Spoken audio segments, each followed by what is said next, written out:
Hello, Interesting. can you hear me? Yeah, I can hear you. Can you hear me? Great, yeah, you're clear, mate. We just have a bit of a delay. Oh yeah, I noticed it was interesting. When I connected with you, your icon said that you were away, but now it says you're here.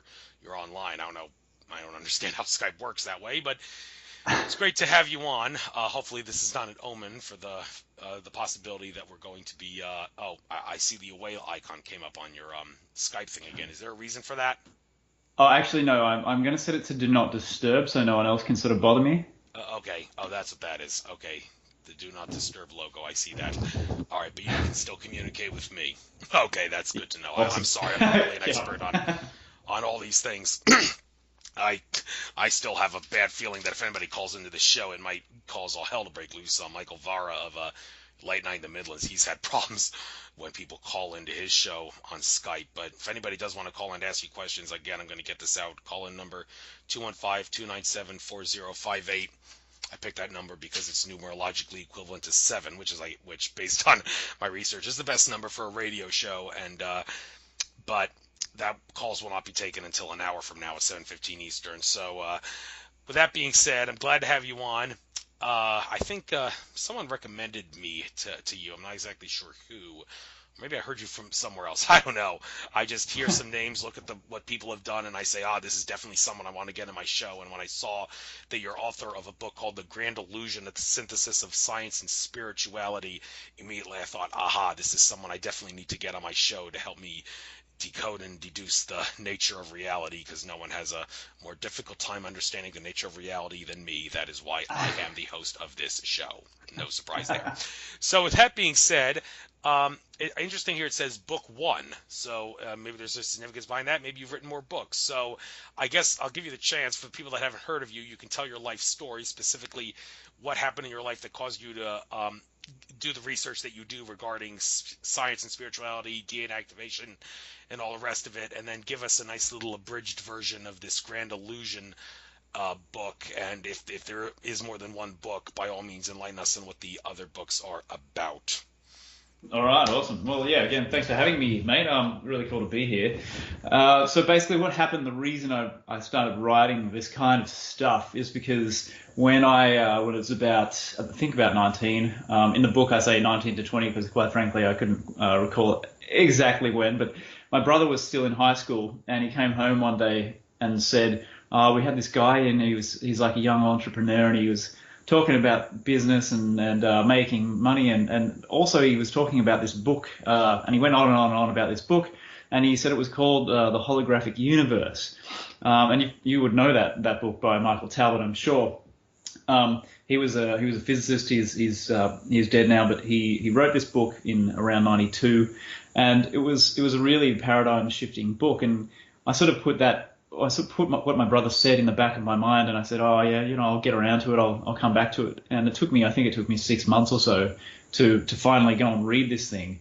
And when I did, the timing must have been just right because it completely imploded my brain.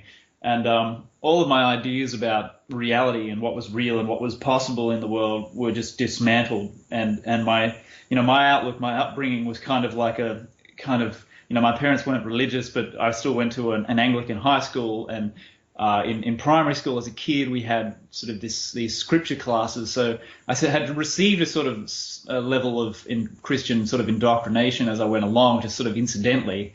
And it was kind of like my outlook was this kind of materialist Christian hybrid kind of worldview, and not something that I'd ever really put any thought into, obviously. It was just sort of imbibed passively through the culture, and that book by Michael Talbot just destroyed everything, just leveled it, and it completely opened my mind to possibility. And not long after that, what I did from there was I read that book 3 or 4 times just to soak it up, and then I started reading other books and stuff like The Tao of Physics by Capra, and I just kept going on this kind of tangent trying to get to the sort of the bottom of what's going on here and what we are and where we are, what we exist in, and the experience of having my mind opened, I think, by that book was what allowed me to not long afterwards experience an altered state of consciousness where I was the entire universe. So I sort of had this experience when I was lying in bed one night. I was just waiting to go to sleep, and I don't know how or why, but I just experienced being infinite consciousness. So something without beginning, without end, everywhere at once for infinity. And it was just the most vast sort of sensation. There's no way you can verbalize this stuff. You know, all the mystics throughout time have said, you know, you can't adequately use language to convey this kind of experience. So we kind of muddle along and do the best we can. But that solidified my, you know, the model that I had started to build after reading Talbot's book, that solidified it and grounded it in an experiential reality. So it locked me into this path of going down the rabbit hole and trying to figure out what was what. So that's kind of, I never looked back. I just kept reading. I kept researching and kept reading and recording my ideas. You know, I highlight and underline things as I go in books. My books are just absolutely wrecked. I buy everything secondhand so I don't destroy nice books. And so that's basically the sort of background of why I've got this book one out, which is the Grand Illusion book one, and it was a process. I spent at least 5 years full time researching and writing as I went, and I ended up with such a massive body of material that I had to keep cutting books out of it. So I ended up with this massive of pages. And it was absurd. Because I didn't start with a direction, I didn't really know when I started writing. I didn't have a clear agenda of what exactly I was trying to convey. I just had something to convey, and it took 5 years, at least over 5 years, to actually hone that down and then figure out, okay, well, I'll chip away this. I'll take this out. I'll take this out. And I ended up taking out about 6 books of material, and what was left in the end was the Grand Illusion book one. Thank you. And regarding the holographic reality that we are in, there's a little experiment that was done where some guy tried to make sense of how the holographic reality that we are in works. And that is what's known as the Schrodinger's cat experiment. Basically, a cat in a box did with some sort of vial poisonous liquid or something. The vial of liquid breaks, poisons the cat, and you have to determine, is the cat dead or alive? And the answer, according to Schrodinger's cat, is it's both. It's the sum of the cat being alive and dead, and you think, well, that doesn't make any sense. Well, one would assert that the reality is entirely dependent on the observation of looking at Schrodinger's cat. However, Andrew Bashago, time traveler and whistleblower who I had on my show, he claims that Schrodinger's cat is flawed. That's not actually how reality works. I mean, Einstein was once asked, is the moon really there if nobody looks at it? Can we be sure it's there? Well, according to Andrew Bashago, who rejects Schrodinger's cat, he says, yes, even if nobody looks at the moon, nobody's observing it, it's still there, because reality is a certain way. You don't affect it so much as you can get involved in a timeline. You can't change the timeline by so much affecting it as much as you play a role. It exists in a certain way, and you just come in to play a role in it. So for that reason, he rejects Schrodinger's cat. I think I'm not getting on everything in great detail exactly here. People may want to check out my interview with him to understand exactly how he said it. But in general, he did say, I don't think Schrodinger's cat is real because it has nothing to do with, I mean, you can obviously change the universe by observing it, like the double slit experiment showed, but this is something completely different. He's basically saying the universe still exists in such a way, you're just playing a role by getting involved in it, but you're not changing it in the way that the Schrodinger's cat experiment suggests. So do you agree or disagree with that idea? I'm sympathetic actually to what Andrew says there, because that's never sat well with me, the idea that observation is creating reality. I don't like it, and that we've got all these different quantum sort of theories and interpretations of that kind of material, and I don't like the idea of some people have put forward the notion that we observe, and what happens when we observe or make a measurement is we create an entirely separate universe. It branches off from this one, so it's kind of it's a related sort of idea to what Andrew's saying, but it's different, and it's not. I don't like that either. I think it's more accurate to say that there is an infinity of existences, of three-dimensional universes that exist, and we are simply influencing one. We are, if you like, sort of collapsing, quote unquote, into one particular timeline, one particular observation. The others all continue to exist and play out in their parallel. We're not creating them. We're not creating separate realities. That's kind of how I look at it. All right, and I heard you mention the Tao earlier in your little intro there. This is an area that I've heard a constant debate on whether it is a good idea or a bad idea to focus on the whole yin-yang symbol, whether it makes sense to do that, because that's a symbol frequently associated with Taoism. However, people like Lily Earthling would say that the yin-yang symbol, because it symbolizes duality, utilizing that symbol will keep you stuck in this matrix of 3D reality. While on the other hand, others would assert that's kind of a really sad and pathetic way of looking at it. There's a lot more beauty and a lot more wonderful things with the yin-yang symbol that would definitely make it worthwhile to utilize it. So to suggest that you shouldn't because it can keep you trapped in a matrix is it just makes so much sense as saying that the swastika is bad because the Nazis used it. No, the swastika has been interpreted that way because of the way the Nazis have twisted it. So basically it's the same thing with yin-yang. So how do you see this issue of to use the yin-yang symbol or not use it? That is the question. Well, I mean, people use symbols however they choose to use them for whatever their purpose is. I don't use any symbolism personally.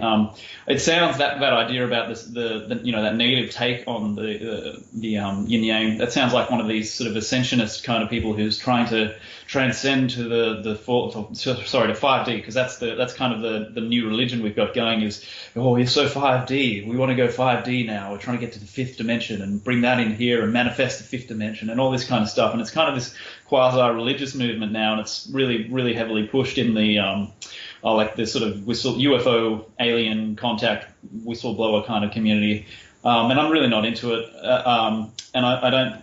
But by the same token, I think that kind of negative imbuing a symbol like the yin yang symbol with that kind of negative connotation is really just silly, and in itself it is that whoever's saying this stuff is stuck in duality already by the fact that they're polarized by the symbol and they're polarizing it. It's just a symbol. It actually represents, it's a two-dimensional representation of a three-dimensional implosive vortex. That's what the yin-yang symbol actually is. So that's why you've got the black and the white and the white and the black. It's hard to explain because it's much easier if you can watch a video animation of it, which Nassim Haramein has done. Those guys have actually done an animation that demonstrates and makes it very easy to grasp the concept that it's actually a vortex point, and the white dot at the top or bottom is the top of the vortex where information flows in, and the black dot is where the information flows out, and that's kind of how it plays out. So it's what it is a model of, if you like, it's a model of how our reality works at subatomic levels, because everything ultimately is simply comprised of vortices. They're just little vortexes that are imploding information into them and building this sort of so-called physical construct, which is not physical at all. It's just 99% empty space, and it's made the only thing in it, the only thing that exists for us in this reality is actually just these little nano tornadoes that spin around and in their geometrical formations with one another create the appearance of a physical reality, which is actually the absence of, if you like, it's kind of like being in a fish tank. If you blow a bubble of water in the fish tank, the bubble looks like a particle, but it's actually the absence of water. So our reality is analogous to that. We've got these particles that are actually the absence of the background etheric medium, or hyperspace, or whatever you want to call it, this liquid-like kind of hyperspace informational substrate that births our reality. So, that's a more grounded scientific take on what yin yang is and what it represents. It's actually the thing that builds our reality, and I would think that the great thing about it is that it's a symbol of unity. It's not at all about duality. It's a symbol of unity. It's the one. The white is in the black is in the white. The two opposite polarities are contained within the one whole, the same system. It's a system, and that you're in it, whether we like it or not. We're here in 3D. what is the problem with that? We've got lives to live. We have realities to create. We are absolutely creators of reality. The question is, what do we want to create? And let's just get on with it. And we don't need to sort of buy into these sort of quasi-religious movements that are trying to get us to ascend to other dimensions and things. I'm not into that at all, mate. Yes, I'm not really into that either. Well, I am and I'm not. It depends on the circumstance. We'll get into a little bit of that later on in regards to the whole ascension deception, if you know what I mean, thing. I think that makes for great radio. But there's some other things I want to discuss with you before then, and that is the whole difference, if there is a difference between soul, spirit, and consciousness. Now, according to George Cavazos, who I have the utmost respect for, and use him as a source frequently, interviewed him twice, once on my show, once in a private session, he asserts there is a difference between soul and spirit, contrary to what some cultures that say they're just two different forms of the same thing. He says there is a difference. He says that soul is the isness of everything that is, and consciousness, which is the awareness of being aware, emanates from soul. And he also says that spirit emanates from soul. And he refers to spirit as specific points and beams, you could say, or fuels, fires, spears of energy. Like he says, spirit can be a play on the word spear and it, like you're throwing a spear at it. In this case, part of a soul is forming a spear that's coming out of soul and is going to some place and some time in some way to affect someone, something, or some reality. And that is what he basically sees as the difference between soul and spirit. Spirit is more focused and precise. Soul is just the isness. However, there's others, like I said, that would say they're one and the same. And I guess while people used to think that soul comes from consciousness, it seems that nowadays more people are inclined to say that consciousness comes from soul. However, some would hear, well, wait a minute. Infinite love is the only truth. Infinite consciousness is everything. Everything else is just illusion. If we are infinite consciousness, then wouldn't it make sense to say that soul comes from consciousness? Well, apparently not. So for the people that are all confused about this, do you agree with the idea that spirit and consciousness come from soul? And if so, explain why you agree, and if not, explain why you disagree. You got the floor. Well, I would use a different lexicon, and I think everyone seems to do that anyway. You know, everyone who has a model of reality expresses it with different language. And I have another friend who has probably said something quite similar to what you've outlined there of George's. And my friend uses soul and spirit in exactly the opposite way to how I would personally. And that's why it's just pointless getting hung up on words. I think it's actually useful. I found it useful anyway to go back to the established kind of, if you like, traditional explanations or models and the language that are employed there, and then try to relate it to what we've got now in terms of the best information, the best science, the most cutting edge sort of stuff, and bring it all together into a somewhat cogent whole. So you could even look at Philip K. Dick and what he's done there, talking about the ground of reality he calls the Urgrund, and it's really just the same as the Hindu concept of Brahman, which is, some people would say is spirit. But I don't personally like spirit, and I'm not a huge fan of soul, even though they're useful terms in certain contexts. What I would start with is as neutral a term as possible and say consciousness is the ground of reality, and consciousness, in the sense I intend it, has nothing to do with human mind, ordinary human mentation or perception. It's again that vastness, that completely impersonal vastness, that completely unitive awareness, the awareness that is, the awareness that doesn't do anything, it doesn't perceive anything, it just is everywhere, eternal, timeless, and it's kind of like the void concept. That's where I would start. And what George has outlined, or what you've outlined of George's, sounds to me very similar to the sort of theosophical model where you have the background fabric of reality. You call it Brahman or whatever you want, and then you have the monad, which is sort of like that soul spark, that initial spark of individualized point of awareness, and from there it shoots out rays down into the lower dimensions, and it forms, these lower vehicles of consciousness, lower vehicles like the causal body, the mental body, the astral, the emotional, the etheric, and ultimately in 3D, the physical body. So it sounds kind of similar to what he's talking about. It's just a different way of putting it. And I think that, it's great to look at many different perspectives and start tying them all together so you can find the common threads and figure out what actually makes some rational sense, and what comes together and fits and what doesn't. And that's why, one of the reasons I do what I do is I've tried to cover every angle humanly possible and bring it together and synthesize it so that we have an up-to-date kind of rational view of or description of what reality is, without getting stuck in individual systems of thought and biases and one guy's model's better than the other guy's or whatever. It's kind of, my mentality is to try and go beyond those individual biases and bring things together on a level of scope, that really hardly anyone else seems to be trying to do. And good old Brendan has stupidly taken on the task of doing what no one else seems to want to do, which is do the that sort of overview, top-down perspective of, okay, here are the different dots, and here's what these people are saying, and let's start connecting them and see what emerges in the end. Because if you're just following one guy or another guy, you really end up getting sort of trapped by the limitations of their ideas and perceptions and their models. And that's one of the things that the Grand Illusion is designed to overcome, is those individual perceptual limitations, I guess. Yes, and another area somewhat related to this issue of using words and which word is better and whatnot.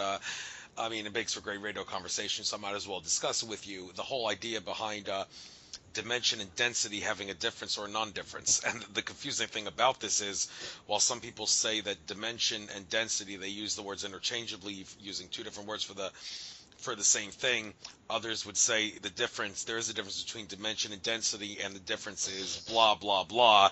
But then another group of people would say, no, that's not right. The difference is between dimension and density is not blah, blah, blah. The difference is yada, yada, yada. Well, my point is that this is a subject that people will never be able to probably agree on, because there seem to be so many different ideas regarding whether or not there is a difference, and if there is a difference, what the difference is. So as someone who perhaps researches this stuff, could you help it make sense of why that is the case? Why is it that there is a group of people that would say the difference is blah, blah, blah, but another group that says the difference is yada, yada, yada, when it comes to dimension and density comparing and contrasting? Yeah, it's the old blah versus yada conundrum. I know it well. I would say what my answer is a question. So my question is, well, what if all of this stuff that we're talking about, dimensions and densities and so on and so forth, is actually part of an information field that exists in the collective human consciousness? And what if it's just these ideas and stories that exist in the collective mind of humanity? And people, what these kind of people are doing is they're overwhelmingly, these personalities are tuning into the collective human unconscious. It's kind of like, they're going into the astral planes or the mental planes or whatever, and they're having their own sort of idiosyncratic perceptions and experiences of this kind of infinite gestalt entity that can't be harnessed by one sort of perspective.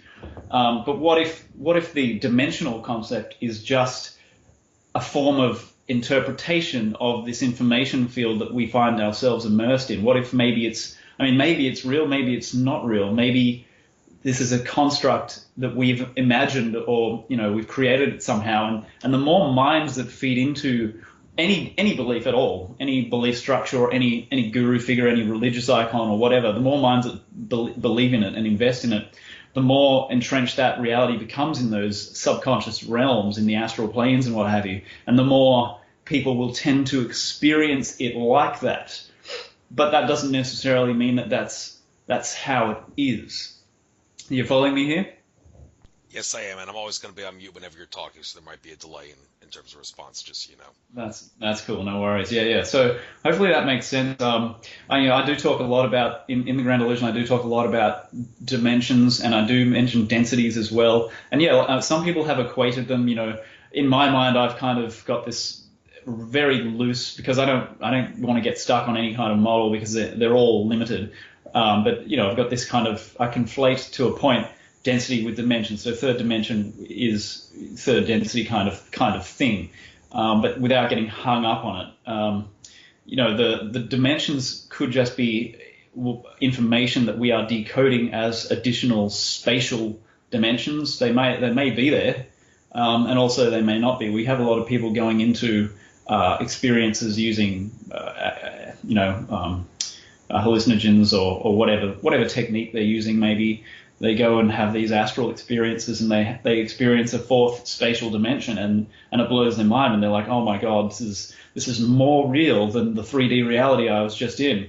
And maybe that is actually the case. Maybe the third dimensional realm is enfolded within an infinite fourth dimensional realm, and the fourth dimensional realm is enfolded within an infinite 5-dimensional realm. So we have all these infinities nested within one another.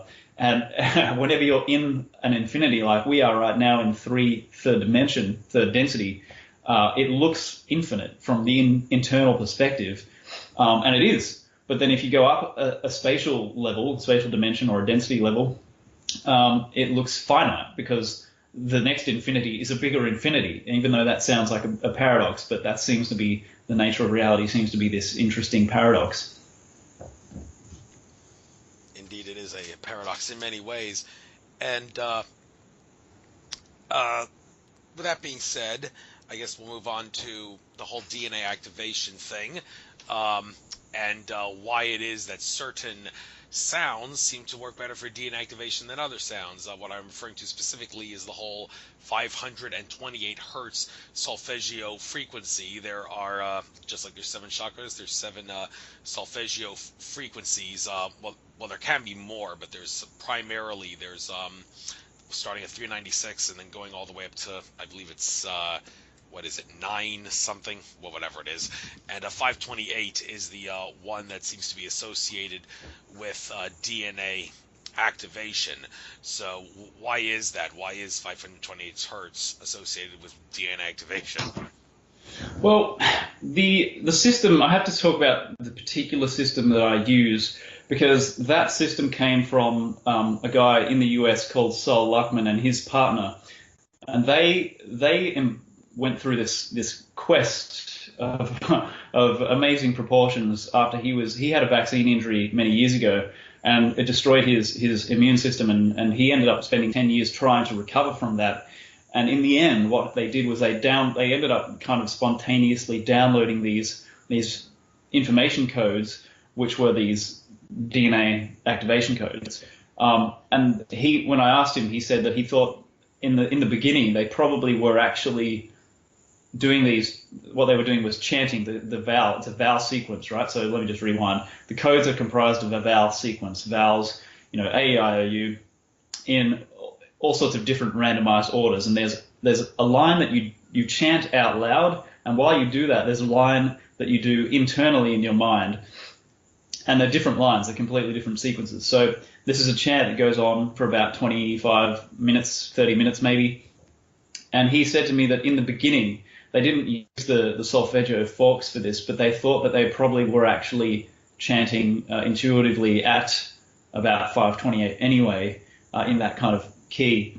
So what they eventually did was incorporated the solfeggio 528 and the rest of the solfeggio tones, and from there, we've got the regenetics method, which is what it's called, and that's what I do. I use those 6 fundamental solfeggio tones because that's that particular method. But the solfeggio itself was used back in the Catholic Church centuries ago, and apparently it was the key or the tuning that the choirs would sing in, and apparently they were very popular. They were extremely popular, and they would have very uplifting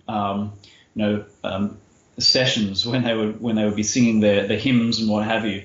and the people loved it. And then one of the popes apparently may have taken a disliking to this, and proceeded to ban the solfeggio tuning, and he changed it, and he shook things up so that they were no longer, the hymns would no longer affect the people in the way that they were, which is, people are wondering, was he trying to, was the choir almost too powerful because people were enjoying the song so much, or we don't know. Like, there just seems to be speculation on why the Pope at the time, and I'm having a mental blank on his name now, but why he buried it and stopped them from using that tuning.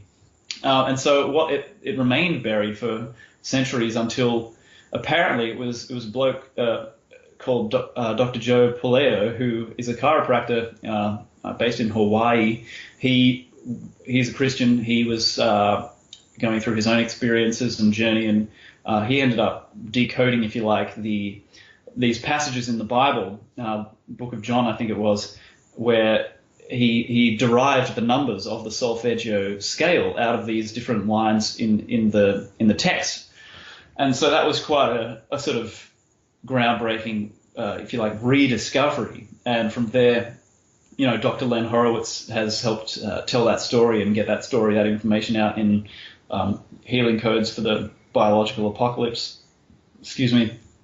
And so there seems to be this sort of tradition, Christian kind of tradition with the solfeggio. No one really sort of knows why, at least not in the public domain. No one seems to know much about why it's so powerful, or why 528 seems to resonate so much as a healing frequency. But it just seems to. And what Horowitz was saying in his book was that Dr. Lee Lorenzen had communicated with him in private emails that scientists have been using 528 in the laboratory to repair DNA, but that information was not being allowed out into the public. So there's not a lot available in terms of scientific material to really explain what's going on here, but it seems to be a strange property, if you like, that these solfeggio tones have of really resonating with us biologically. And I know it's not a coincidence that 528 is if you look at the electromagnetic spectrum, that's kind of in the green section of the electromagnetic spectrum, and we are, the heart chakra supposedly resonates primarily green. I know that's an oversimplification, but when I'm doing these activations, we have sound. There's this sort of apparent link between sound and light, and I don't tell people, I'm going to do this heart sort of chakra activation. When we do it in groups, I just go through the motions, and then afterwards we discuss, what have you experienced? How did it go for you, kind of thing. And what tends to happen is we have 2 or 3 people say, I saw all this green energy pouring into my chest, and that's what the 528 tuning fork, and I'm using my voice at the same time, so I think that's probably the voice is articulating the vowel sequences, the code, the informational code. So that's the most important aspect. At 528 hertz, it's pumping this information into people, and it's creating these transformational effects. But that doesn't mean that other frequencies aren't useful as well. I mean, there's a huge movement around 432, because 432 is tied into the solar system's construction and the Earth, Moon, Sun relationships, and the size of these bodies and distances from one another. 432, numerologically is number 9, which is completion. It's got that kind of reassuring sort of foundational sort of comfort zone to it. And I've had people tell me, I've had the most amazing healing experiences using 432, and I'm like, well, that kind of does make sense. I personally, I'm biased towards 528 because I've seen what these activations have done for people, and that's numerologically 5 plus 2 plus 8 ends up giving you a 6 when you reduce it back down using the Pythagorean scale, and that's kind of more of a number that's more to do with movement and transformation and progress, and you're moving. it's a more dynamic thing. It's not a completion number. And that's why I kind of like the idea of using 528 as well as the other solfeggio tones, because where we're at now, as you know, humanity as a whole, I think that it makes sense for us to be using transformational, techniques or numbers or frequencies or what have you, because of where we're at. We've been so degenerated and so devolved for so long now that using 432 is great if you want to relax and whatever, and it can be used to heal. But to my way of thinking, from a kind of theoretical point of view, 528, number 6, it would seem to be more appropriate in getting us up out of the rut that we're collectively in and moving forward to, sort of manifest our true sort of divinity, that divine blueprint that we're supposed to embody. And that's what I'm seeing happen with these activations. It's actually helping people to embody that. And I mean, it's just, the feedback I've been getting is quite humbling. Just, you're breaking up a little bit. I hope that's not Skype gremlins or the NSA trying to screw around with you and your great wisdom. But anyway, moving on with DNA, people would like to make sense of what DNA actually is, because obviously the life science textbooks are not telling us the whole truth about what DNA actually is. Now, mainstream science, I think more of it is right than wrong. It's just that it doesn't tell the whole truth, and that's really the problem. And that is such is the case with the science of what DNA is and how it actually works. So for those people that are still confused about what DNA is, tell us all the stuff that's, well, first of all, briefly, the stuff that's in the mainstream science textbooks that you'll find in high school and college, and then all the stuff that the textbooks don't tell us about DNA, specifically the stuff the powers that be don't want us to know.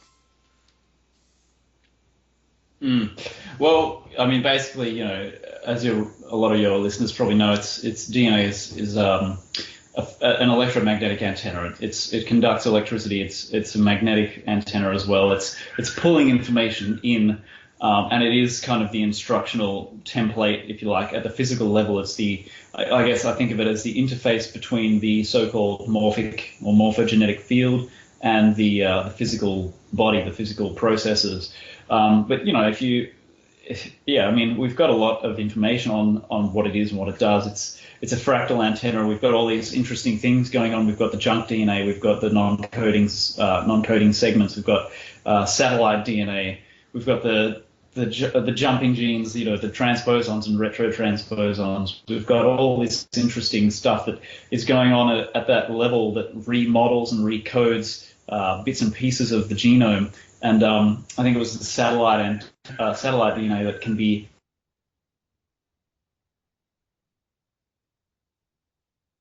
replicated and the capacity of the genome. We don't really know much about that sort of stuff at all. Like that leading edge kind of material that's been coming through. It's quite. I guess at the end of the day, it's quite scant, and I don't even know how much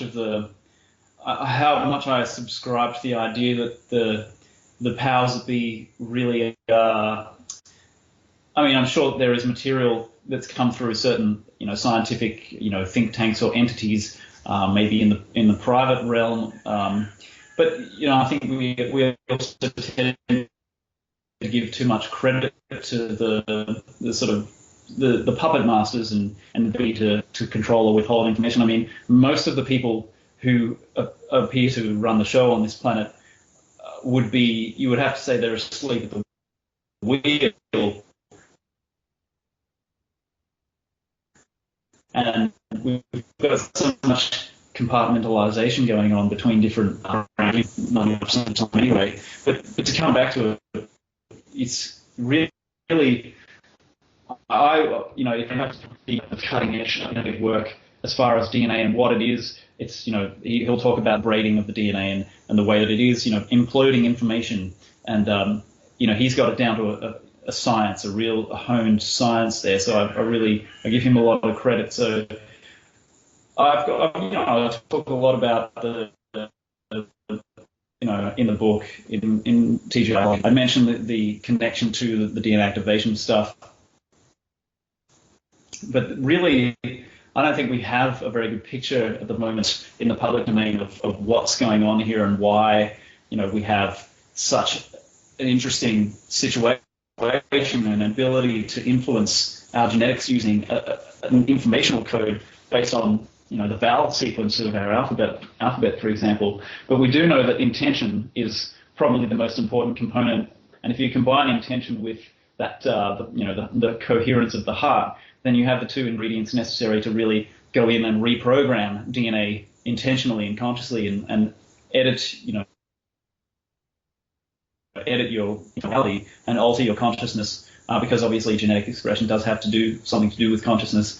But yeah, I don't feel like I don't want to put myself in a position where I'm, sort of perceived as any kind of authority on the DNA and where we're at with it, because I don't see a really good sort of grasp on it just yet. I've got different bits and pieces. Like I said, Dan Winter's a genius. His material on implosion physics and DNA and wave phase conjugation is essential reading, but not everyone's going to be into that because it's a bit cerebral for a lot of people. Thank you, and I guess I'll give you the opportunity here to turn this show into a little bit of a sales pitch, if you want, talking about the specific types of individual DNA activations that you do. You got potentiation, articulation, elucidation, and transcension at a glance. And there seems to be a little graph down here showing how long each one is, and the potentiating and the articulation seem to last shorter than the elucidation and the transcension for whatever the reason. So why don't you tell us what exactly the science behind this DNA activation method is, how it works, and you're more than welcome, like I said, to turn this into a sales pitch if you want, to see if you could increase your customer input. So you got to tell us how this works. All right, thanks, mate. Well, basically, look, these are the 4 core activations of the regenetics method, and it's a timeline. So, everyone starts at potentiation, and it's a 27-month minimum timeline, so it's very, very spread out. The reason for that is because it's a Kundalini activation system, it's a DNA activation system. There's a lot going on here at once, and it appears to have come through in this sort of fragmented, 4 stages, because as you know from the literature, a lot of people have I wouldn't say a lot, but certainly there are people out there who've had quite intense or disturbing, disruptive, even horrifying Kundalini awakening experiences. And this system, what it does is it's systematic, it's methodical, and it's very gentle compared to an uncontrolled Kundalini activation. So that's why it's broken up into 4 stages. Starts with potentiation. 5 months later, what happens here is I want to mention this. What's actually happening according to the model here is there's this defect, there's energetic defect around the sacral area, the sacral chakra, and it is something that a lot of people have identified in their own work independently. A lot of I've had a Reiki practitioner come up to me after I spoke at the Nexus conference last year, and she said, every single person I treat has this problem in that sacral area, and that was just another bit of confirmation for me. We've got Eileen McCusick, who was in Vermont. I'm not sure where she's based now, but she works with sound. She uses tuning forks as well, and she's found the same thing. Everyone she works on has this energetic defect in the sacral sort of lower abdominal area, and Sol and his partner found it by doing kinesiological testing on many people, and they identified it. And what happened was they figured as they were working with this system that through about 5 months after doing the potentiation, the first activation, that defect is corrected, and it's apparently corrected by a second vortex, which is above we have the crown chakra, then we have this sort of 8th chakra above us, floating above our heads, and above that, according to their kinesiological testing, they found there's another vortex that is not meant to be there, and it's connected to that second sacral area. And what happens is it takes about 5 months, apparently, to descend and actually fuse with and merge with the sacral chakra, which has that defect going on. That defect has been talked about through the literature. I think Blavatsky and a number of other people have acknowledged that there's something quite wrong there. And I basically, I would call that the pain body. That's where, most of us have it. I would say this is a humanity-wide problem, and until we actually figure out that it's there and we correct it somehow. But a standard Reiki session or whatever you're working with basically will not do that. You need something that actually is designed to target it, and for some reason this system seems to be that solution. And so when you heal the pain body, you're healing that sense of disconnection from source, disconnection from each other, from nature, from the planet. And you're actually, what you've then done is you're allowing your bio energy, your kundalini and what have you, that charge reservoir at the base of the spine to actually send that energy up through into the rest of your bio system. And so your other chakra centers, your brain, will then get that fuel that they were supposed to be getting all along. And so it is fundamentally shifting people up and out of that disempowered sort of victim consciousness, that pain body existence, and moving them into being able to embody their human potential, the divine blueprint, if you like. So I see a lot of that happen within that first sort of 5 months or so. And, some people have very mind-blowing experiences in the session itself, and they, I had one person say, this has just completely changed my life and what have you. So that session it's a holistic thing. People look at what the information page, and they say, oh, okay, so potentiation is kind of key to the physical and etheric level.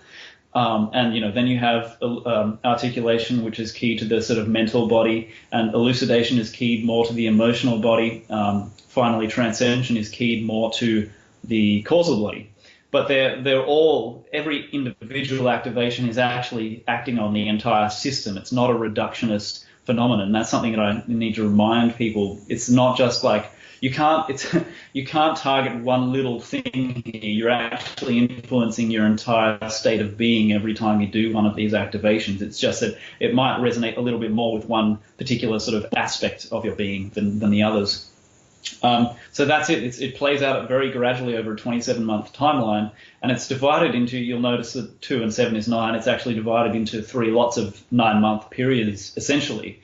And the funny thing about that is a lot of people find that their level of synchronicity in their life just explodes, and it increases. For me, it increased every step of the way as I went through these activations. The level of synchronicity just became so absurdly intense that it's just normal now. We're talking like industrial scale kind of synchronicities and whatnot, but it aligns you more and more with your, if you like, your divine plan or your dharma. It lets you manifest that and act on it quite organically and naturally. So that idea of we've got this problem now in society where everything's really hard and we're always battling, we're always struggling to survive and struggling to pay the bills and struggling for this and that. And I find that doing this work, everything just seems to get easier. It's like you're no longer swimming against the current. Now you're swimming with it. Now you're in a canoe, just chilling, lying back and soaking up the sun kind of thing. It's a real paradigm shift for a lot of people to actually realize that life doesn't have to be a constant struggle. I mean, it's not that everything gets easy. It just makes it less. It's like you're not swimming against the tide so much. So things start to fall into place. Your authenticity starts to emerge. Your life around you starts to align with your inner core self, your core values and beliefs and so on. And when that happens, the things you want to do in the world, the things you want to contribute to the world, start to manifest. It starts to just get easier to do that, to make those contributions. Thank you. And in regards to people who want to perhaps activate their DNA by taking some sort of a supplement rather than meditation, I mean, there are some things on the market. Well, one would think DNA Force is one thing, although it's not really it doesn't say on the bottle this will activate your DNA. It's more for improving mitochondrial health. And over the course of time, the little things at the end of our chromosomes, they seem to decay or wear off, and this is supposed to help that keep that from happening. However, one would think that taking a DNA Force supplement that's supposed to improve your mitochondrial DNA is definitely going to improve your overall DNA abilities and may even activate the codons that are not active. Now, is that right, or am I confusing two different, completely different areas of DNA science? Well, I wouldn't want to state anything categorical. I would be reluctant or skeptical of the more esoteric sort of functions that it might or might not provide. That kind of supplement. Interestingly, I think with some people they'll find that an organic sort of DNA activation system using sound like we do is going to correct certain things, and without making medical claims, because you can't do this, and everyone's actually too unique to actually make predictions as to what will happen in their physiology. But I would look at something in a bottle is designed to do one thing, or one or two things, and if it does enhance your mitochondrial function, then great. But also by the same token, maybe you need something a little bit more holistic. A DNA supplement is not a Kundalini activation, and that's a worthy distinction to note. So it's definitely something that's completely separate. It may still be useful, but I wouldn't compare the two different approaches at all. Yeah, personally. All right, and since you're very big on like the nature of reality, the reality that we're observing, and all that, switching from DNA.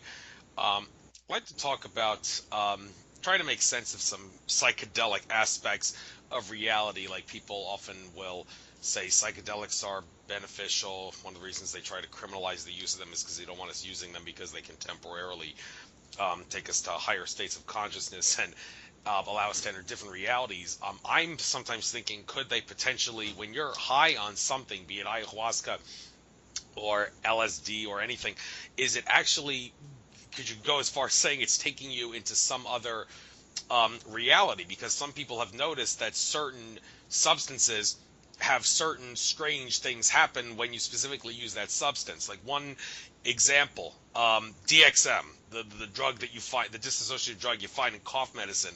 I've heard of people say that when they are high on that stuff, something happens in, like, whenever they're high on cough medicine that is so out of the ordinary, and they're like, okay, well, this happened somehow because I was high on cough medicine. One example a guy gave was he was at some relative's house that was like out in the middle of nowhere in some desert rural area, like 5 miles away from a main road.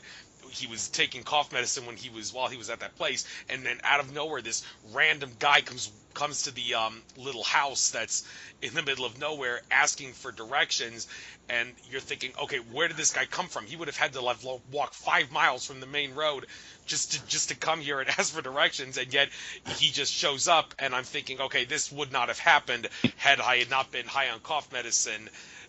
So this makes you wonder, why is it that like people that are high on cough medicine seem to experience very abnormal things that you wouldn't find if you're not high on that? And can some also explain similar strange experiences that would happen with other types of drugs? And if so, what kind of experiences would those be? And what kind of drugs would you have to take to have those experiences? You know what? I did not know that people were getting high on cough medicine having these weird experiences. That's quite interesting to me.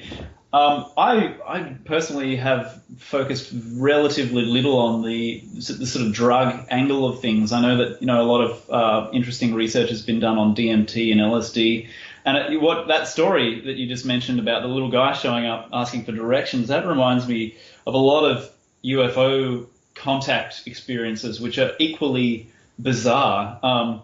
There's that really famous case where a UFO landed in a guy's backyard, and the occupant of the UFO offered the guy a plate of pancakes, and that was it, and then they left. Really bizarre stuff. And it's sort of you do have to wonder. I mean, these drugs, I think personally, are probably, if I had to bet, I would say that what they're doing 90% of the time, maybe more, is plugging people into the contents of the collective human unconscious again, the imagination of the collective mind, which is a very strange beast indeed. I mean, it's got its own agenda, it's got its own intelligence, it's got the entire history of human thought and belief programmed in there, waiting with this tremendous accumulated psychic power behind it, through the eons of human existence. It's just got such enormous force behind it. It can generate these experiences that are very strange and bizarre in, these apparent alternate worlds, parallel universes, or whatever.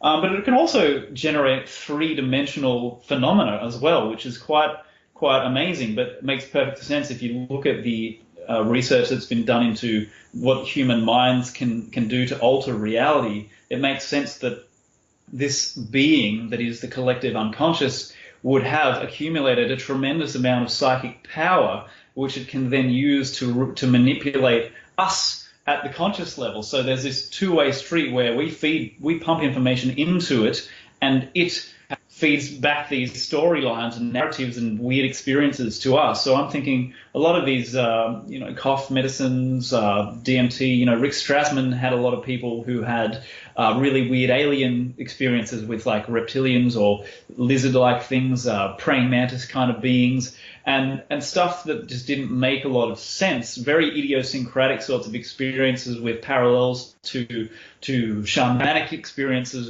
of bodily, death, bodily deconstruction, and that sort of being killed and rising again kind of motif that's in shamanism, that transformational motif, and there's all this different stuff, and that's why it's so useful to take a sort of multidisciplinary approach to things and look at, oh, okay, what's happening here? Oh, that's weird because that's happening over here with these guys in the cough medicine, but hang on, shamans have been doing this, and then hang on, we've got UFO and contactees doing this, and what's going on here? It starts to look almost like a conspiracy by the collective unconscious to kind of entertain itself at our expense and feed us these really weird, even amusing situations where, a guy gets off a UFO and serves you a plate of pancakes. I mean, that doesn't make any sense, but it's a great pattern disruptor to get you thinking outside the box. That's one thing I'm confident of.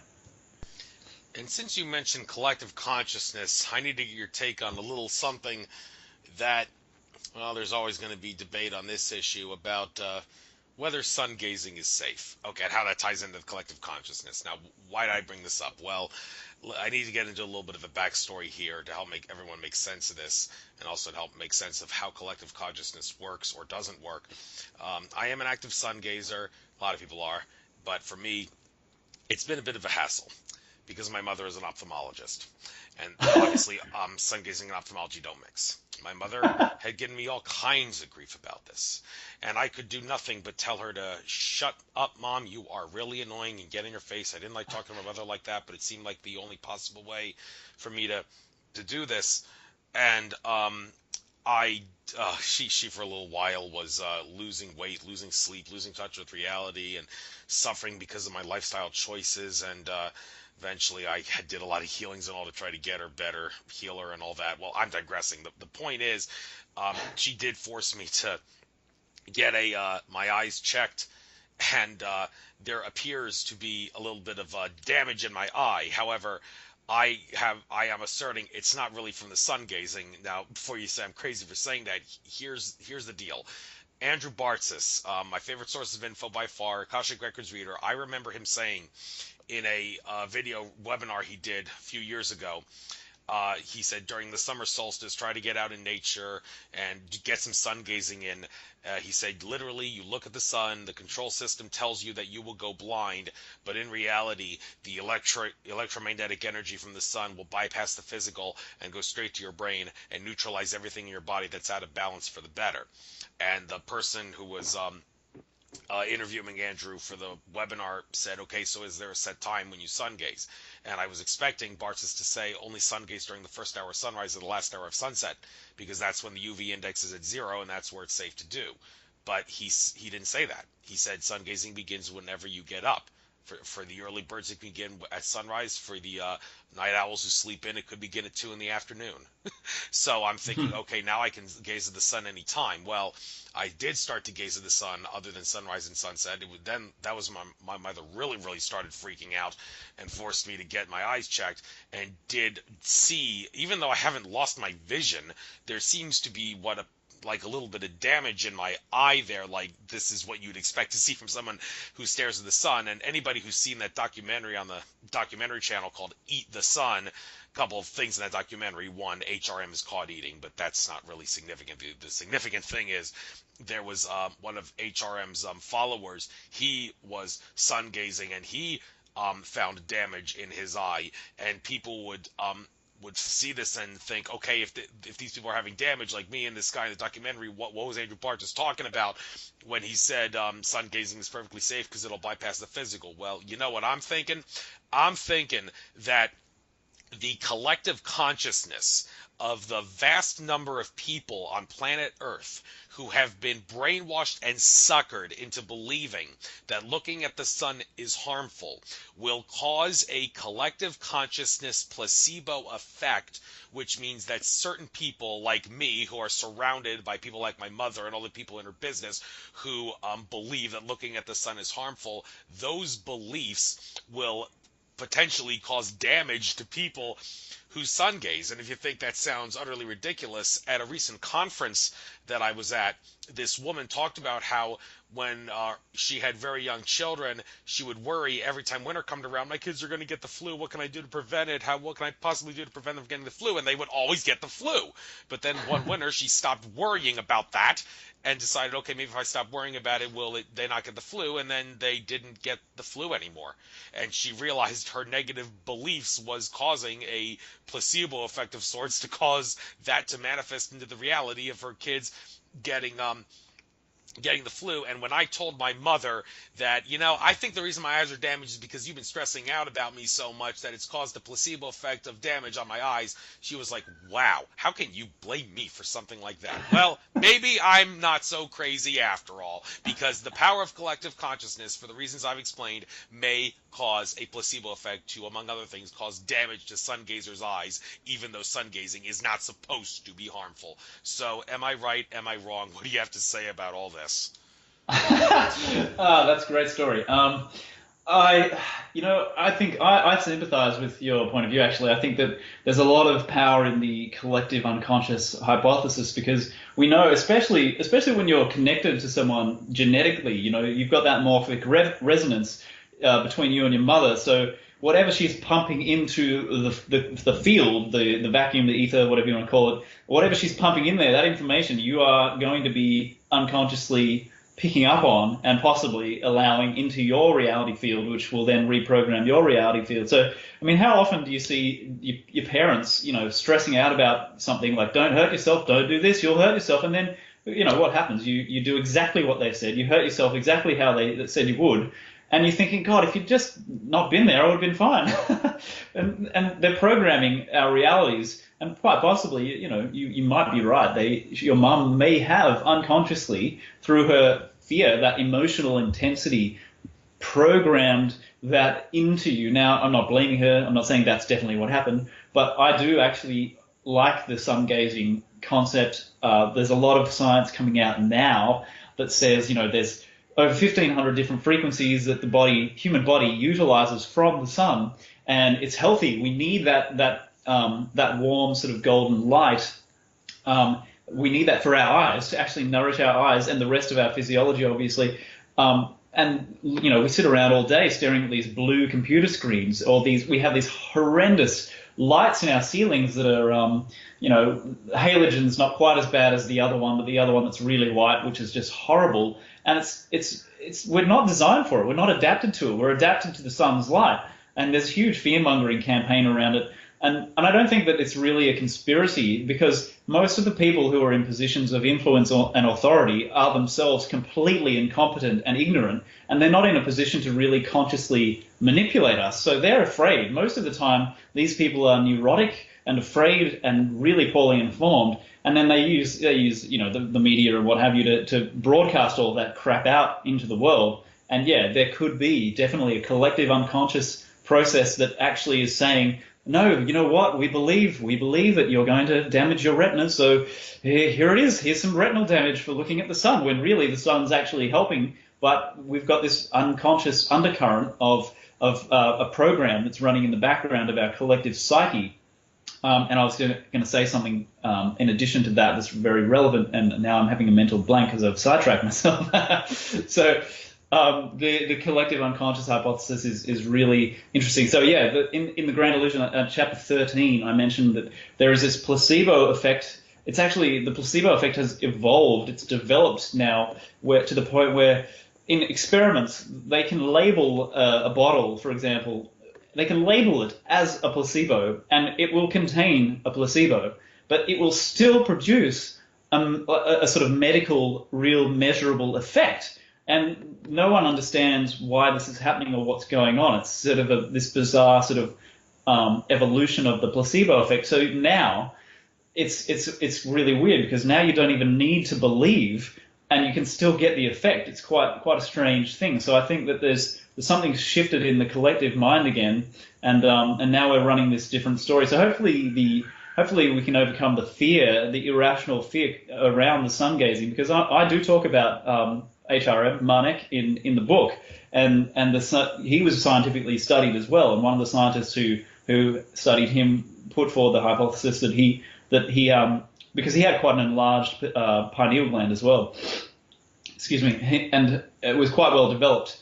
And the scientist was putting forward the idea that yes, he is feeding on an energy that is something that we are not able to measure or detect, but he's harnessing it by sun gazing, and it's made, all these different frequencies are coming into his body. It's nourishing his cells, it's nourishing his pineal gland, his eyes. I mean, the guy didn't have any damage in his eyes. He was actually fasting and not eating for extended periods of time, and his only source of nourishment, as far as he was concerned, and the scientists as well, was the sun. So if you're thinking that the sun's going to kill you, well, if you're not eating anything, it may be the only thing keeping you alive.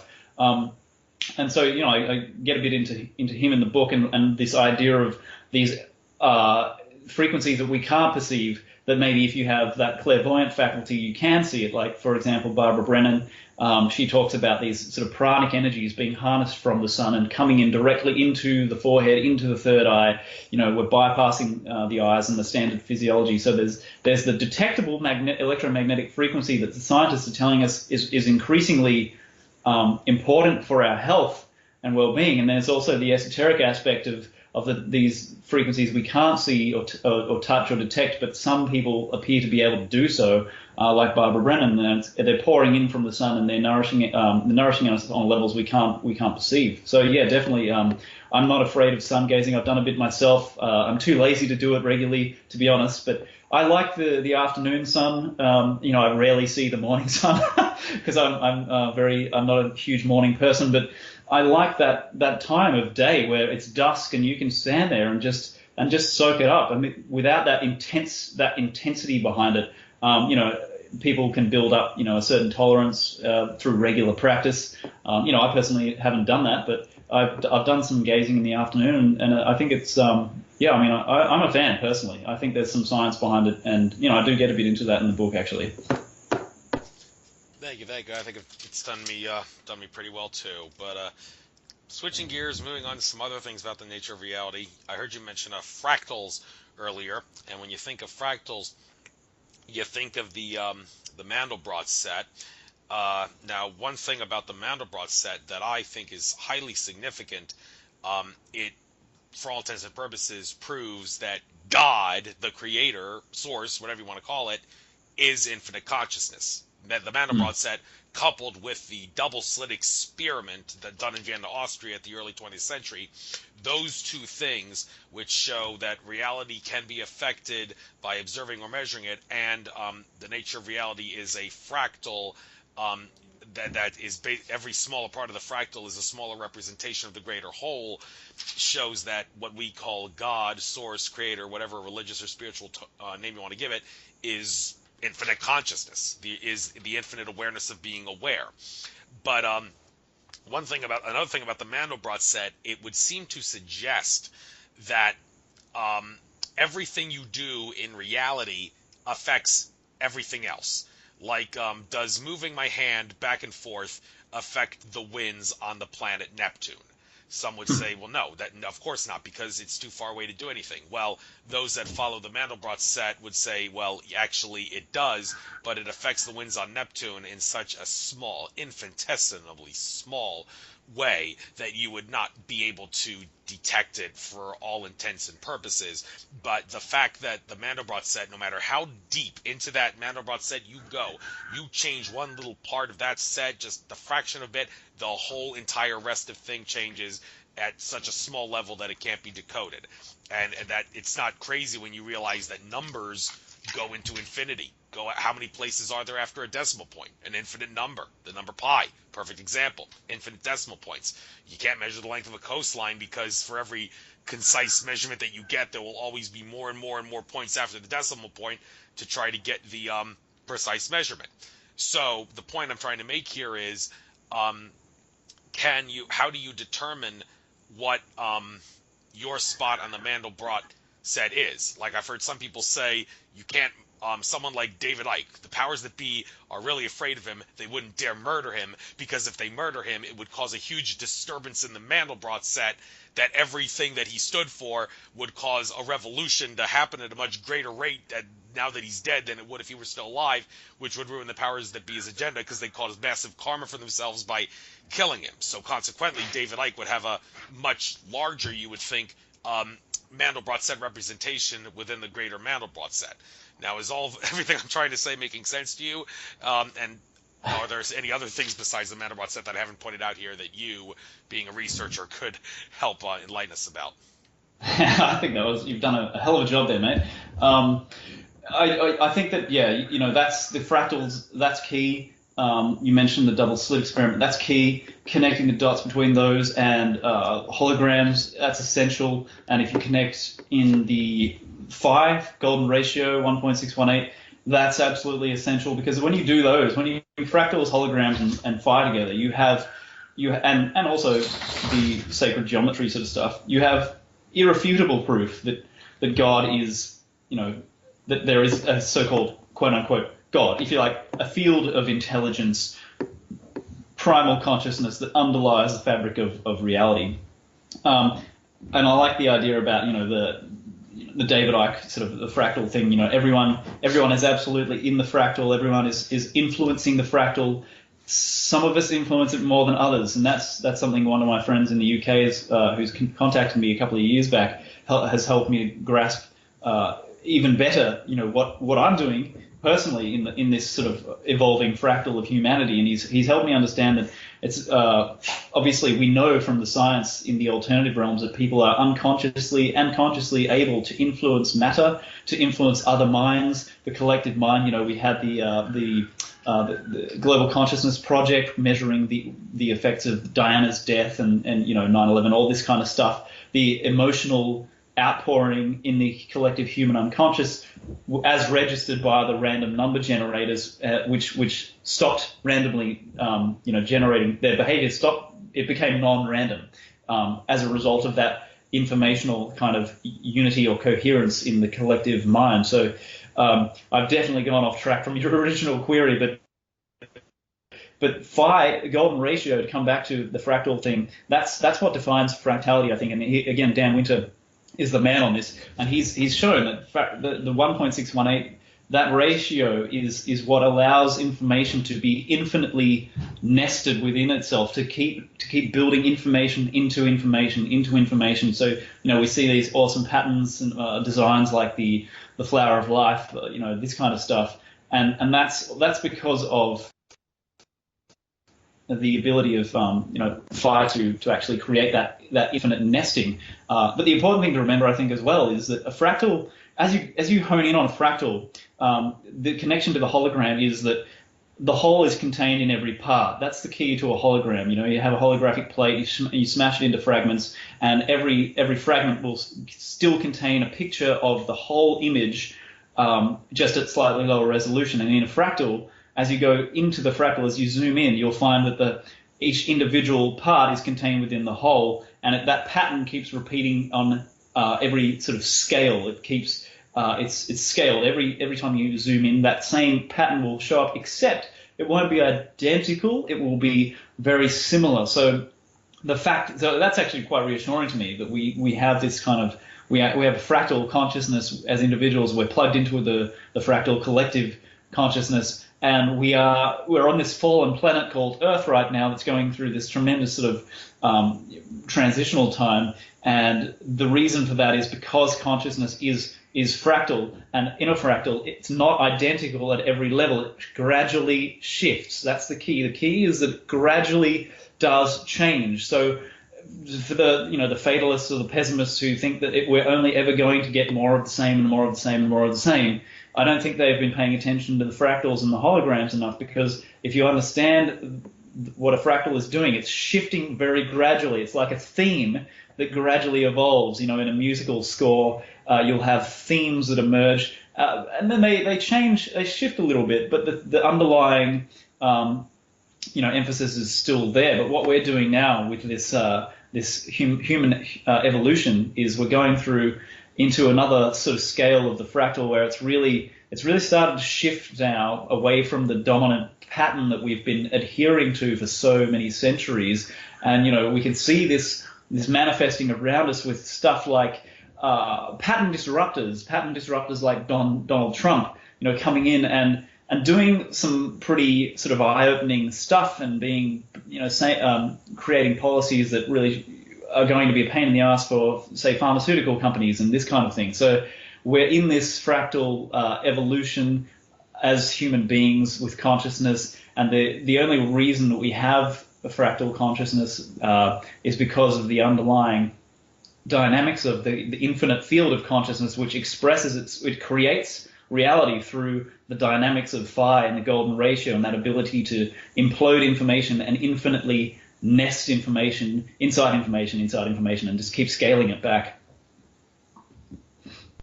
Thank you. And I mentioned thing about David Icke fearing the powers that be. The source I got for that was Cliff High, the Webbot guy. And Cliff High, he also has talked about the universe flickering in and out of existence 22 trillion times a second or something like that. Like every second, he says the universe goes in and out of existence 22 trillion times, and that means that there's another 22 trillion times where the universe is not existing. So you got a grand total of 44 trillion. Universe is on, universe is off, universe is on, universe is off. And he did explain in one of his Wujo Webot things way back in the day, several years, like maybe 5 years ago or something, how exactly he got that number, something to do with about like measuring something in an atom, but I don't remember what. But I'm bringing this to your attention to ask you, does this make sense that the universe that we're in would flick in and out of existence 22 trillion times a second? And do you have any theories as to how he got that number?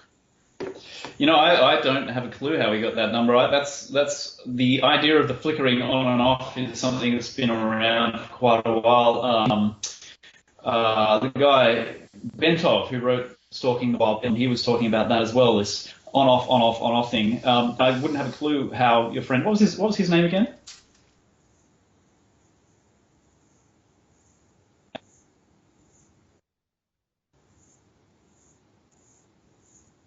Still with me, Matt?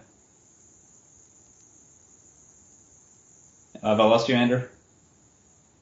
Oh, now I'm back. I was on mute. I lost you for a second. I think the Skype gremlins are screwing around with you because I couldn't hear you for a little while. So, but anyway, yeah, Cliff High is the name of the guy who said that. He's the guy behind the Webbot. He recently revealed his face to the world. I don't remember how long ago he did that, but I just found out last month what he actually looks like.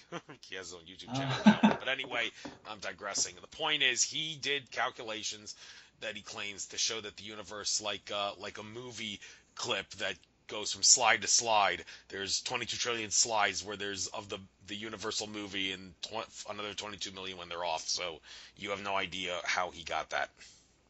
No, I don't, and I'd be fascinated to learn how he did get those numbers, because I think there is something about that concept that resonates. I think there's probably validity to that. I may have even mentioned it in the book. I can't remember, to be quite frank. It's I have not returned to the material in the book because for a while, because I've been so busy running Global Freedom Movement, and we're developing this online university as well, which is just going to be an absolute full-time job for the next couple of years probably. So I'm hoping to find some time to get back to this material. I'll love to get into the flickering on and off thing again, come back to it and maybe work it into book 2, which is even now largely written already, but I'm going to need to find some time to finish editing it and adding the last touches of material. This year for us is going to be absolutely insane. Building this truth-aversity, as we're calling it. So I don't know if you know about that, but we've got a crowdfunding campaign going at the moment at truthaversity.com. And so we're trying to get, we're really looking for support for people who want to see a sort of a place where we can learn in a systematic sort of way, without the interference, without the trolls, without the censorship, without the garbage and the confusion. There's so much sort of confusion and so many rabbit holes on the internet. So that's kind of the main project that's got my attention at the moment. And I think you probably even know more than I do about the flickering phenomenon, to be honest. I'd love to know more about it.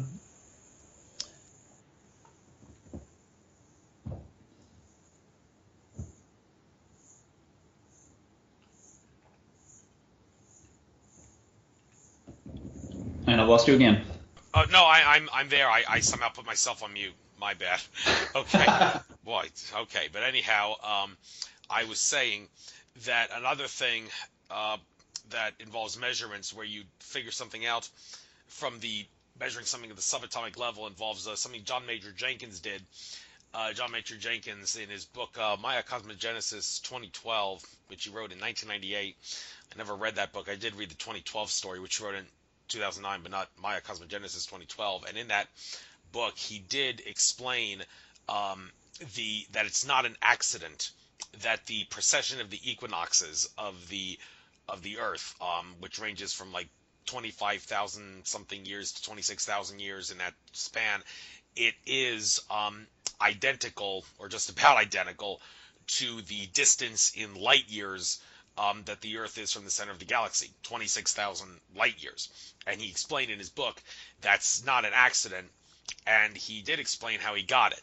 And it has something to do with the precession of a proton relative to the proton's location from something else. I tried to research this on the internet, but I couldn't really find anything except for some things that mention it in passing. So it seems like John Major Jenkins' only book, the book My Cosmogenesis 2012, is the only place where this synchronicity of distance from the center of the galaxy relative to precession of the equinox time period is the same, where it's explained. And it seems kind of strange, because it seems like such a significant thing. You think more people want to know the answer to that, but for some reason it doesn't come up in conversation, even though it's so in your face obvious and obviously significant.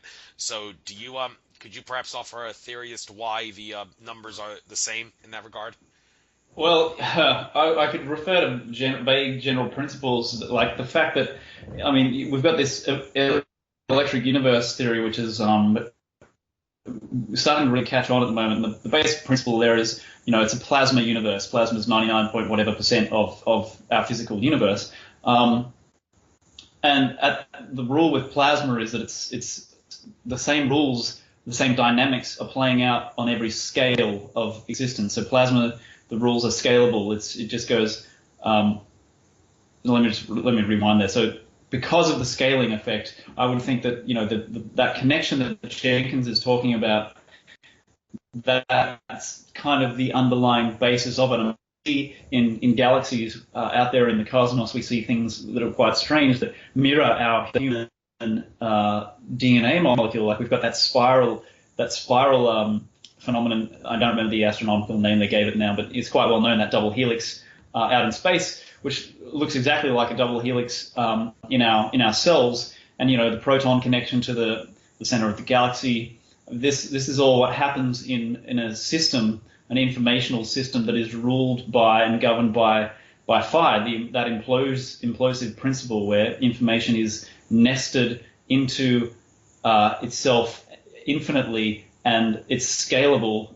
In the plasma universe, in the electric universe, you get that same rules emerging or dictating physical dynamics at every scale of existence. So I think the answers to what Jenkins, or the explanation for Jenkins' observation, lies probably in those disciplines, those theories there. Thank you. And getting back to the whole dimension density thing, in regards to giving, regardless of whatever term you use, a specific number, interested to know if maybe you might have touched on this. It's interesting how when you talk about the number of dimensions or densities that there are, the numbers vary, but there seems to be two camps that are pretty prominent: the 12-dimensional camp and the 22-dimensional camp. George Kavaslis is a 12-dimensional guy, and in my private session with him, I brought up the whole 22-dimensional theory, and I asked him, is there anything in your 12-dimensional construct that you see that you might interpret as explaining why some people would see a 22-dimensional construct? And he said, yes, there is one layer that I see as one, but I could imagine how someone might see that as 10 layers in one. This was a while ago when he talked about that, but since I brought this up, do you by any chance know what he's talking about? I don't know what George is talking about, and I was going to say something there, and now I've gotten sidetracked. Dimensions. Oh, look, that was it. The number 22. I take all of this sort of dimensional stuff with a large grain of salt, and I'm very aware that there are a lot of different numbers being floated out there. Everyone's got their own opinion on the dimensions. But correct me if I'm wrong. Wasn't the number 22 the original number of tarot cards? Maybe not. It may have been.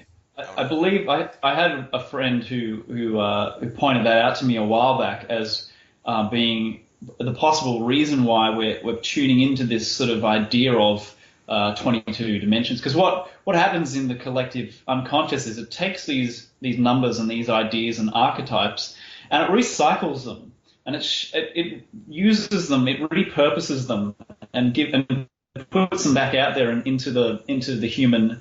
The human mind again, and in a different form, and it creates, what it really is good at doing is taking those themes and symbols and archetypes and building a slightly new but not radically different kind of a almost religion around them. And so you've got to kind of look at the historical aspects of and the psychological aspects of humanity and say, well, where might that number actually emanate from? Because people are going into these altered states, having these astral observations and what have you, and they're touching the collective mind again. And what happens is there's a tendency for these observations to be taken at face value instead of interpreted on a more sort of subtle level. And that's not intended as to be disparaging or as a put down at all, but that's one of the things that I'm wary of, is when we see a number 12, like 12 is something that shows up everywhere. Jesus, the Son of God, had 12 disciples. 12 is hugely, it's hugely embedded in the collective unconscious. We've got 12, the zodiac, the constellations, all this stuff. It just keeps showing up and showing up and showing up. And you've got to sort of go back and go, well, what has this meant to us symbolically through history, through the evolution of humanity? What have those numbers actually meant, and where have they been used before? And could they be being sort of resurrected or repurposed to create another storyline now, another narrative that we can be sort of drawn into and mesmerized by? And maybe that's what's happening. I don't sort of worry too much about how many dimensions there are. I don't think it's a practical piece of information. It's not something that's going to change how I dress today or what I have to do. I'm still going to need to do X, Y, Z. It doesn't really matter whether I'm doing that in 12 dimensions or 22. I think the 12 is something that makes sense on a primal level, because it's so programmed into us on a deep sort of cellular DNA genetic level, that we can just sort of settle on it with comfort, because we've been there for so long with the number 12. It's just comfortable for us. But, it doesn't matter how many dimensions there are. I think the answer is infinity, and that's because every level is infinite, and every level contains an infinite number of levels within it. So trying to count them ultimately is a fairly futile kind of a endeavor. Thank you. And now I want to talk about something that a lot of people are sick and tired of hearing about, but whenever I talk about it on my show, it's only to help make sense of why the whole thing, the arguments for it exist. And that is the whole flat earth theory thing. Interesting thing about this, I interviewed Alex Ansari, and he said a few times on the show, people are bombarding me with this flat earth stuff. I don't want to hear about it. Could you please shut up about it? And then a week later, I was scheduled to interview Santos Bonacci, and it was only 2 days before then that I found out from looking at his Facebook timeline that he was in the flat earth camp. So I had to cram, like a college student cramming for an exam. I had to cram the flat earth thing, studying what Santos' presentations on that, because I knew I was going to have to debate him. And I did debate him on the subject I had on my show, and my listeners weren't too impressed with what he had to say. And what really pissed me off, I must say, I told him that he's more than welcome to upload my show with me interviewing him to his channel, even though I'd upload it to mine. And he did. But then a couple days after he did, I looked back at the thing on his channel to see just how many more views he would have than me, because I was sure he would get more views than me. But I noticed he watered down the show. He chopped off like everything in the show except for the flat earth stuff, and he changed the title to Flat Earth Debate on Nature of Reality Radio. And I'm thinking, oh, give me a break. I mean, there was so many other things in that interview that we talked about besides flat earth that people could have found useful, and he had to get rid of all that just because he was obsessed about this flat earth thing. And that just goes to show you that people who obsess about this flat earth thing do seem to lose touch with reality, to the point where they will literally use heavy peer pressure and say things like, believe in flat earth or I'm not your friend anymore. And as a matter of fact, Santos did say that. He posted that publicly on his Facebook timeline, so there's nothing wrong with me saying it publicly on my show. It just goes to show you that people believe in it kind of are going really crazy in regards to being belligerent and selfish and all. But the problem is, a lot of people that do believe in flat earth, they seem to have what appears to be a lot of empirical evidence to back up what they're saying. Just like how 9/11 truthers can use laws of physics and such to show that the story of 9/11 is a fraud, people that believe in flat earth can use what appears to be empirical evidence that shows that flat earth is real. So how could they be wrong but their evidence appears right? Well, the short answer, and this is George Kavaslis who tried to explain this when he tried to make sense of this, he said that the flat earth makes two-dimensional sense of something that is really a third-dimensional construct, and that enables the evidence to appear that it's genuine, because you're just moving down a dimension, so the measurements will appear genuine, but that doesn't necessarily mean that they're right. You're just not looking high enough. Your consciousness hasn't been expanded enough to realize that the three-dimensional measurements that are also correct do also show that it's right, and just because the two-dimensional look is right doesn't mean it tells the whole story. That's it in a nutshell. But are there any other explanations that you can think of to explain how it is that the flat earth people seem to have evidence to prove their point, but yet the earth is not flat, even though the evidence that they have shows it? Well, the first thing I would say is that to play that game, it's all about cherry picking and being selective with your evidence and ignoring simply remaining unaware of what does not support that case.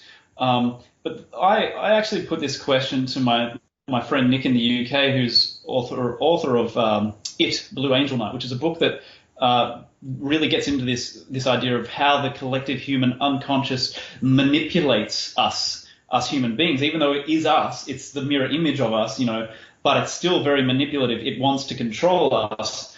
And I asked him, what do you think is the deal with this flat earth renaissance? And his reply, I think, was the most interesting it was the most interesting take on the subject that I've seen so far, because he said it's like basically what's happening is the collective human unconscious, which is essentially like a young child, like it's barely a toddler, right? Emotionally and intellectually, it's basically a toddler.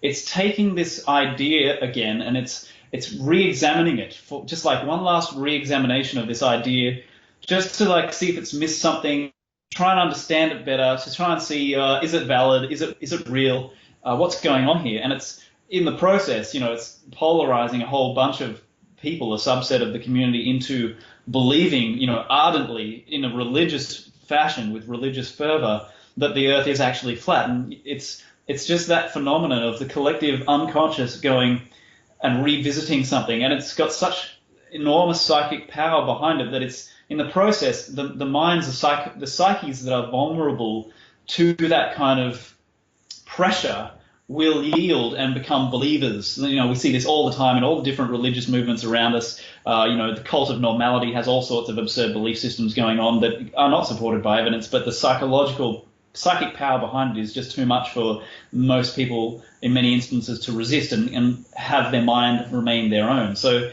we've got this phenomenon playing out, and George is right about the two-dimensional thing. I mean, what is a sphere? If you push a sphere through a two-dimensional flatland, those people in flatland will experience it as a circle. It'll be a flat Earth. So it's kind of this regressive evolutionary or devolutionary regressive tendency that we're revisiting this idea, and people are kind of becoming polarized by it. And I think that it's instructive to look at the way that, say, Santo handled that and edited his video. I mean, I haven't seen it, but I'm sure I can imagine how it's been edited. And I have nothing against him, but he's one of those minds that has become completely and utterly polarized. And I never see these people acknowledge the things that are really, really highly inconvenient to that belief structure. Like for example, leaked NASA footage showing from near Earth orbit, which shows the Earth in the background, clearly not a flat Earth, clearly roughly a spherical thing. UFOs flying around it and buzzing past and all this sort of stuff. Clearly, this is information they haven't seen or do not want to acknowledge. And I saw an interesting comment in a recent version of Nexus magazine. Someone wrote into Duncan and said, I've been involved in the nautical world, and isn't it interesting how the ships used to use spherical trigonometry to navigate? And the reason they had to use spherical trigonometry was because the Earth is basically spherical. So that navigational technique wouldn't work on a flat Earth. You wouldn't end up, being in the right. You wouldn't end up getting to your destination using flat trigonometry. So they were using spherical, and I've never seen anyone acknowledge this or explain why. And so it's kind of that thing that every religious movement, especially the modern ones, the old ones, they're all the same in the sense that they will not acknowledge information that does not support their presuppositions, the assumptions, their foundational principles. They do not want to know about it. What they want, and what really we all want, I think, is we love certainty. We want certainty, and we love when we get the idea in our heads that we can believe in something with 100% certainty and impunity. We love that, but the reality is that reality is complicated. It's full of doubt. It's full of uncertainty. It's highly, highly complex, multi-layered, multi-perspectival. You can never harness reality from one vantage point. It has to be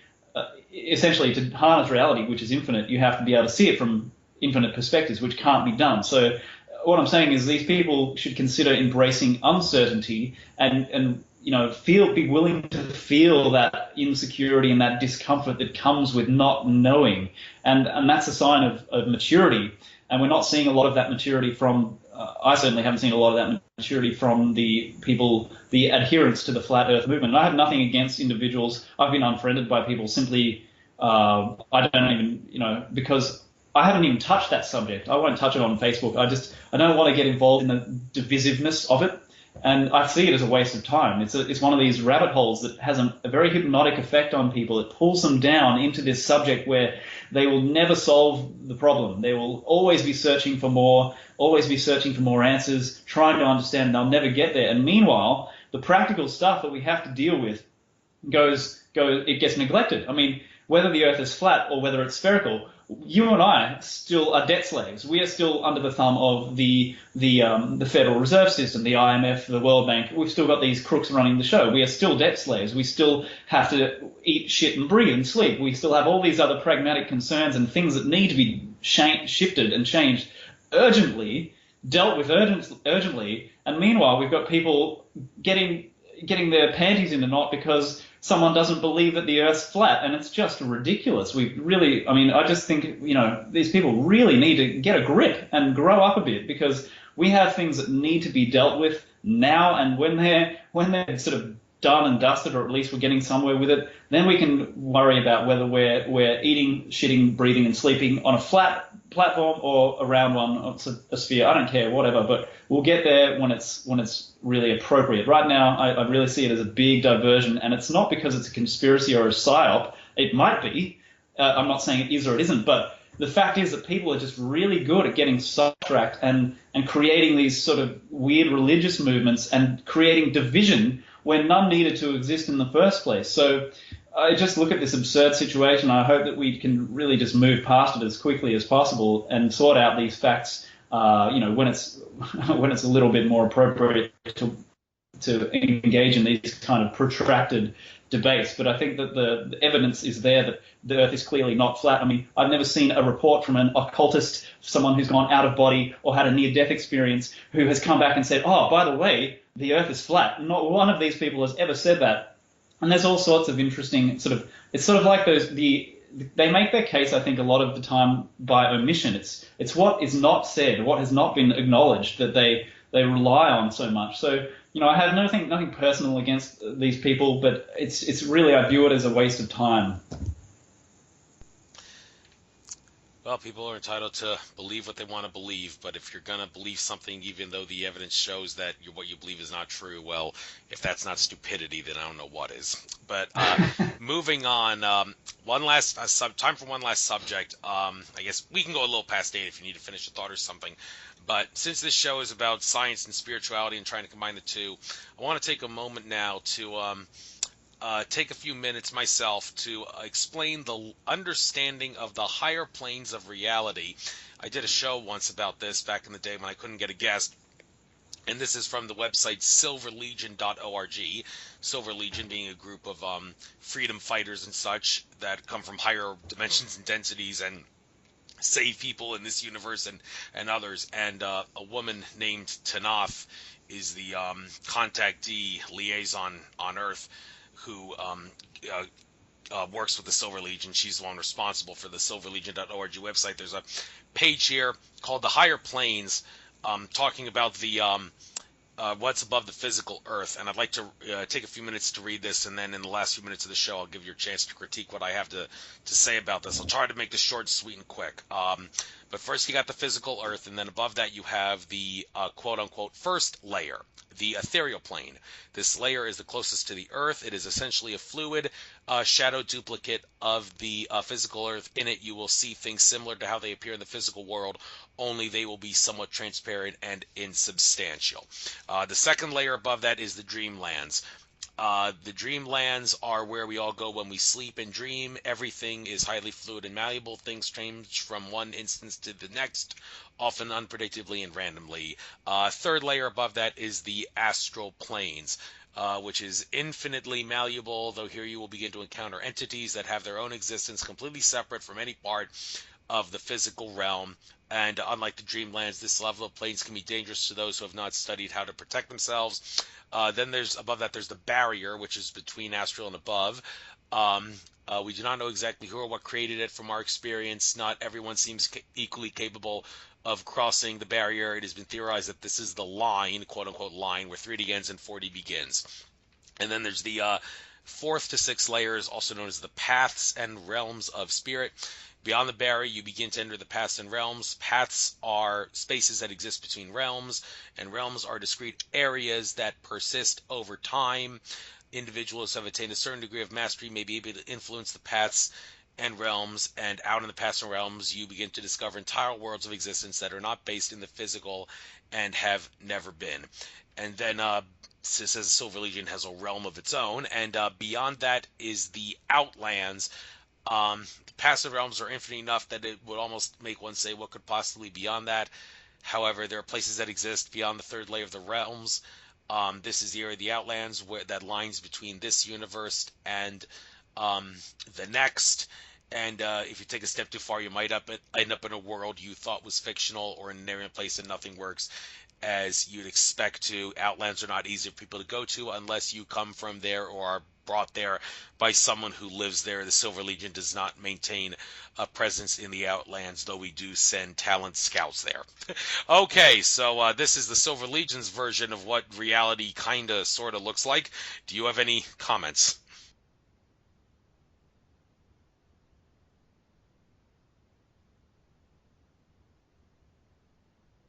Brendan, I can't hear you. I can't. Oh, sorry, mate. You got me back? Now I can hear you. Yes. Okay. Any comments? Okay. Yeah. Look, you've given me the easy ones to finish off. Obviously, it sounds quite similar to a lot of other descriptions that have been offered by occultists, esotericists, people who've had NDEs, contactees. There's sort of a lot of themes running through these different people's models and versions of reality. So I personally, that's the first time I've heard of the Silver Legion, I think you said, and that's quite interesting. I'll have to have a look at their stuff in more detail and try to bring it back to the other material I've got. For example, the Ra material, which I'm sure you've read, it talks about the densities and the different levels, and it's just one of those things where no one knows anything for certain unless they go there themselves. And even if you go there yourself, you have to realize that every dimensional level above this one is abstract, but every dimensional level up from that one becomes increasingly more abstract and increasingly more abstract, and so on and so forth. So here we are, we're nested in the third dimension, we're nested inside all these infinities, and every infinity gets more complicated and more abstract. So, I mean, how are we supposed to even try to begin harnessing this stuff and understanding it? It's a very daunting task when you really get a bit of a grasp on that concept of complexity and then abstractness, because when you're going into these realms, you're going into it's an altered state of consciousness that plugs you into the collective bubble, and maybe also possibly beyond the collective bubble. But when I hear this stuff about pathways and the Silver Legion and the Ra entities and their people, the beings from Orion, all this sort of stuff, I often think to myself, these are probably narratives in the collective human unconscious that are still evolving, and we're still building energy into them and changing the story and it's kind of mesmerizing ourselves with them. I've personally, I've only ever bypassed all those sort of intermediary levels, if you like, so to speak, to put it with, in a very sort of dodgy kind of way that only, our language doesn't allow us to express this stuff very well. But I've bypassed all that sort of stuff in my experiences. Basically, I've gone to infinity. I've gone to the unity of consciousness that has nothing to do with human ideas or beliefs or dimensions, densities, aliens, demons, devils, any of that stuff. So my experience with those other levels is it's not non-existent, but it's quite limited. I've seen in one meditation in particular, I saw some very interesting visual effects. But beyond that, it's plugged me into infinity. So I've been able to feel galaxies and planets, the entire universe sort of flowing through me, which is again something you just can't even describe. But the ideas that are being put forward by the Silver Legion entities and whatever, I think they're all worthy of consideration, and we need to compare them. We kind of treat it like comparative religion and compare them, find the commonalities, find what makes sense, and try to develop a view that does seem to make sense. But remember that we're always dealing with something that is infinite and therefore kind of infinitely unknowable, and we just kind of have to be humbled in the face of that and treat all of our models with a bit of we kind of need to not get too married to them, not too cathected to them, and stand back and say, well, I've got to be open to evolving and developing this because, so-and-so says this is that, and then this guy says this. I look at, for example, Barbara Brennan's got a very interesting kind of a model that sounded, for some of what you were saying, sounded quite similar to that description. And the higher dimensions, as I said, are increasingly difficult to come to grips with. So we have these kind of, we can only interpret them sort of in symbolic ways or, through mythological kind of avenues. So it's something to be aware of, that we can't treat it too literally, I think is what I'm driving at here. So we've got to keep our symbolical glasses, our mythological glasses on, and try to gradually build a better picture of what might be sort of out there, so to speak, remembering that it's all really in there. It's sort of internal, these internal planes of reality. It's like that kid who was quoted in Talbot's book who said that when he had a death experience and came back, he said it was like walking into my mind. And that's basically what we're doing with all of this stuff, is we're walking into the collective mind and sort of looking around going, oh, wow, this is amazing. Look at all this, shiny stuff. Look at all this light. Look at all these amazing things I can, manipulate, and these beings I can visit. And, oh, there's a unicorn, So there's everything that's ever been imagined and thought of and dreamt of is there waiting for us to tap into. We just have to be aware of what we're doing in the process, I think. Yes, being aware of what we do, very key. Consciousness is awareness of being aware. So that is, I guess, where we'll end this show now. Very, very fascinating show. I learned a few things myself. My view on things has certainly changed for the better, I'm sure. I will make sure that I upload this. This video is, of course, going to be uploaded to YouTube anyway because it's on the Capricorn Radio live stream, but I'll upload it to my own channel as well, and I'll make sure that I post it on social media, truther forums and such, so people can become more aware of it. Hopefully, in due time, you will see an increasing amount of people purchasing your books and also taking advantage of your DNA activation thing, and anybody who says you're just doing it for the money is obviously too close-minded and can't think of any other way or any other reason why you're doing what you're doing. And I know you're doing it for the highest good and highest consciousness and love and awareness for humanity. No question about that. You sure showed that in this interview. So it was a pleasure having you on, and I do wish you the best of luck in your future endeavors, Brendan Murphy. Take care now. Andrew, thanks so much, man. It's been great. Thank you. Happy Chinese New Year. Happy rest of 2017. Take care now. Later.